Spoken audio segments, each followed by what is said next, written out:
అహింస thoughts and అనేటువంటి behavior. దానికి చాలా సూక్ష్మమైనటువంటిదిగా ఉంటుండాలి. ఈనాడు జగత్తులో అహింస అనేటువంటి పదమునకు సరైన అర్థం చెప్పేటువంటి వారు లేదు.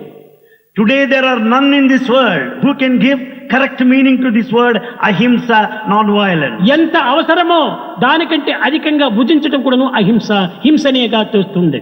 To eat more than what is necessary is himsa or violence. ఎందుకు? తనను తానే హింసించుకుంటున్నాడు. Because he is hurting himself.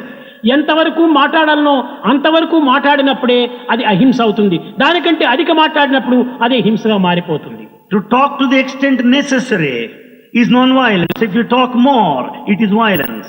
కనుకనే ఈ దివ్యమైనటువంటి ప్రకృతి యొక్క స్వరూపాన్ని మనం వేస్ట్ చేస్తున్నాము, దుర్వినియోగపరుచుకుంటున్నాము. Therefore, we are misusing this divine nature. కేవలం ఎంత ధనం ఉండినప్పటికీ, ఎంత బలం ఉండినప్పటికీ, ఎంత పదవి ఉండినప్పటికీ అన్ని కూడా వ్యర్థమైపోతుండాలి. We may have wealth, the strength and position. They are all in తుచ్చమైన vain. అల్పమైనటువంటి భావాల కోసమని మనం అనంతమైనటువంటి ఆత్మతత్వాన్ని మనం వ్యర్థం చేసుకుంటున్నాము. We are wasting this infinite spirit and atma by indulging in this mean and low desire.